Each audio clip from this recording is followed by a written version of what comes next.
Monitoring device 12 lakh देश भर में वितरित हो चुके हैं।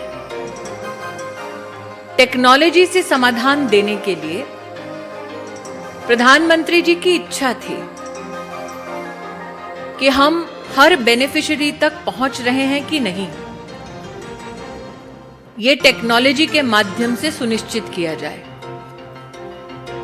भारत सरकार ने पोषण ट्रैकर नामक टेक्नोलॉजी की एक व्यवस्था देश के 13,90,000 आंगनवाड़ीज में स्थापित की, जिसके चलते 9 करोड़ से ज्यादा बेनिफिशियरी गर्भवती महिलाएं, 6 साल से कम उम्र के बच्चे, जिसमें से 92% आधार सीडेड हो चुके हैं, उनको आंगनबाड़ी व्यवस्था से रियल टाइम टेक्नोलॉजी के माध्यम से जोड़ा गया। कुछ लोगों का यह मानना था कि ग्रामीण अंचल में क्या टेक्नोलॉजी का इस्तेमाल सही तरीके से हो सकता है। इसका सबसे बड़ा प्रमाण यह है कि हर महीने बच्चों का वजन होता है, लंबाई नापी जाती है, वो रियल टाइम डेटा भारत सरकार के सामने उपलब्ध कराया जाता है। एक आंकड़ा आपको बताना चाहती हूं, मार्च के महीने में 15 मार्च से लेकर 30 मार्च के बीच में देश में 6 करोड़ से ज्यादा बच्चों का डेटा आंगनबाड़ी की हमारी बहनों ने ट्रैकर के माध्यम से प्रदेश और देश की सरकार को प्रेषित किया। बेनिफिशियरी तक व्यवस्था पहुंची कि नहीं, इसके अंतर्गत भारत सरकार ने हर महीने लाभार्थी को फोन से संपर्क करने की व्यवस्था बनाई, एसएमएस से संपर्क करने की व्यवस्था बनाई और 75 लाख से ज्यादा एंगेजमेंट्स गत 2 महीने में हो चुके हैं।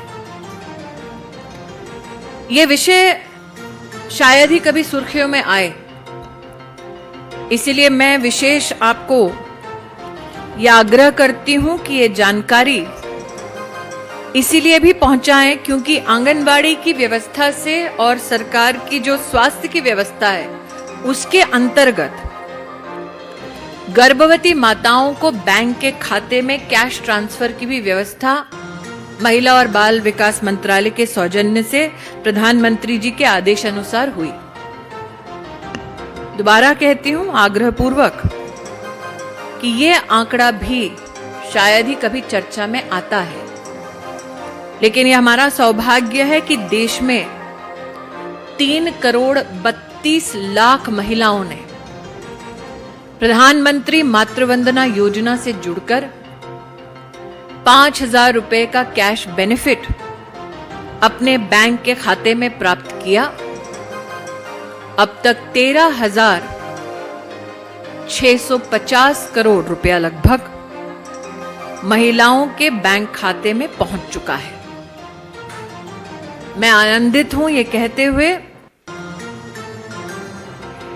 ये बेटियों के संरक्षण और माता के संपूर्ण स्वास्थ्य की व्यवस्था को देखते हुए हाल ही के बजट में भारत सरकार ने अब यह तय किया है कि अगर दूसरा बच्चा लड़की होगी तो 6,000 रुपए सीधा ऐसी माता के बैंक के खाते में ट्रांसफर किया जाएगा।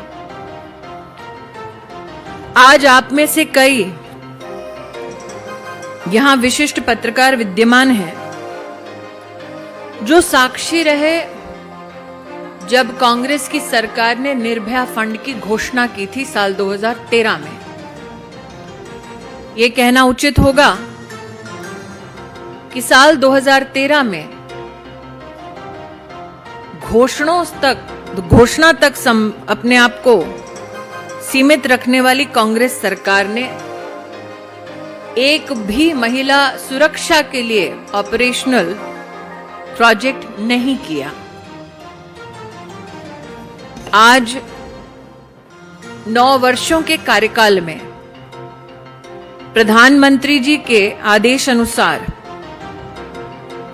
निर्भया फंड के अंतर्गत महिला एवं बाल विकास मंत्रालय ने प्रदेश की सरकारों के साथ और अन्य भारत सरकार के प्रकल्पों के साथ 12,000 करोड़ के प्रोजेक्ट्स को अप्रेज किया।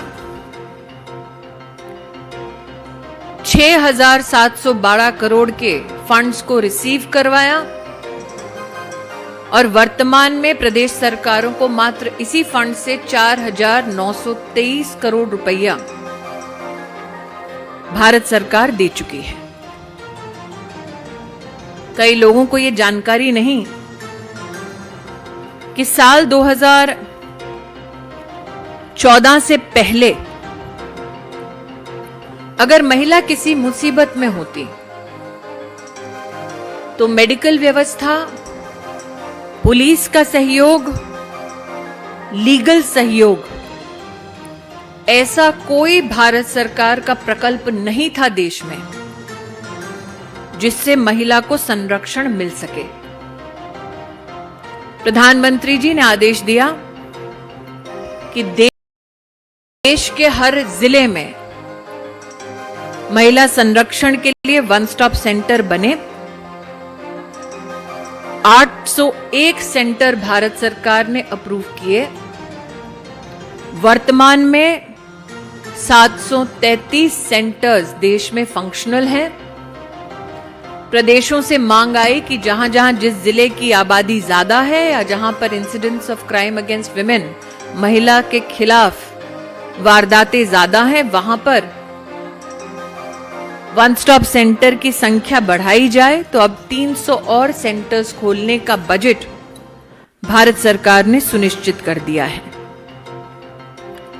यह भी कहना उचित होगा कि भारत सरकार ने प्रदेश भर में, आप चाहे जिस भी प्रदेश के हों, वहां जो महिला हेल्पलाइन चलती है वो महिला हेल्पलाइन भारत सरकार के सौजन्य से चलाई जाती है। आज हमारे देश में 34 से ज्यादा महिला हेल्पलाइंस ने भारत सरकार के इस प्रयास के माध्यम से 1,26 लाख कॉल्स को अटेंड किया, जिसमें से 64 लाख महिलाओं की मदद हुई।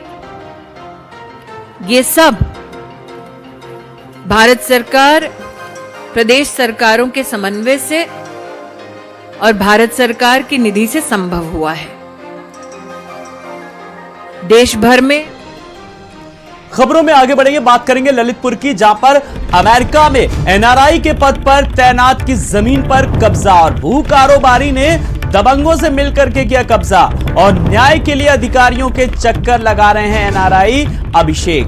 तो तालबेहट हाईवे स्थित तेरई फाटक जमीन का मामला सामने आया, जहां पर न्याय के लिए किस तरीके से अधिकारियों के चक्कर लगाए जा रहे हैं, लेकिन अभी तक न्याय नहीं मिला और दबंगों की दबंगई किस तरीके से सामने आई। तो अमेरिका में एनआरआई के पद पर तैनात की जमीन पर कब्जा, मामला ललितपुर का सामने आया, जहां पर तालबेहट हाईवे स्थित तेरई फाटक जमीन का मामला, भू कारोबारी ने दबंगों से मिलकर के किया जमीन पर कब्जा।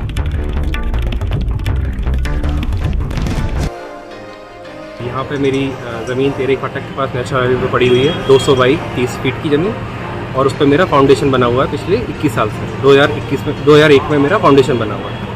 कुछ ज़मीन हमारी नेशनल हाईवे में चली गई, कुछ ज़मीन हमारी बची हुई है और उसका मुकदमा हमारा केस कोर्ट में चल रहा है। बट ये कुछ दबंग और कारोबारी जो लोग हैं झांसी के और तेरई फाटक के, उन लोगों ने हमारी फाउंडेशन तोड़ दी। फाउंडेशन तोड़ने का जब मुझे पता चला तो मैं तुरंत टिकट बुक करा के 21 तारीख को यहाँ ललितपुर आया फ्लाइट पकड़ के, और उसके बाद फिर मैं वहाँ गया तो मैंने दोबारा अपनी फाउंडेशन निकलवा के उस पर डिमार्केशन की मेरी सीमांकन हो जाए वो दोबारा शुरू किया। उन्होंने दोबारा तोड़फोड़ करके दोबारा उसको मिट्टी में दबा दिया। हमने वहाँ की फ़ोटो वगैरह ली है और पूरी एक एप्लीकेशन तैयार करके अपने कागजों के साथ, जो मेरी रजिस्ट्री है, नक्शा पास है, सारे डॉक्यूमेंट डीएम साहब के पास दे दिए हैं और मैं उम्मीद कर रहा हूँ कि वो कुछ हेल्प करेंगे। खबर महराजगंज से, जहां पर डिप्टी सीएम ब्रजेश पाठक पहुंचे। वहीं कार्यकर्ताओं के साथ डिप्टी सीएम ने बैठक की और मोदी सरकार की उपलब्धियों को गिनाते हुए जोश भी भरा और अभियान के तहत जनता तक पहुंच रहे हैं, डिप्टी सीएम ने कहा। वहीं वरिष्ठ कार्यकर्ताओं का डिप्टी सीएम ने सम्मान भी किया। तो मोदी सरकार की जो तमाम सारी जो उपलब्धियां हैं उनको भी लोगों के बीच किस तरीके से गिनाया, पहुंचाया और अभियान के तहत जनता तक पहुंच रहे हैं और वरिष्ठ कार्यकर्ताओं का डिप्टी सीएम ने सम्मान भी किया। तो कोर्ट परिसर में हुई हत्या मामले में डिप्टी सीएम ने कहा कि उच्च स्तरीय जांच फिलहाल चल रही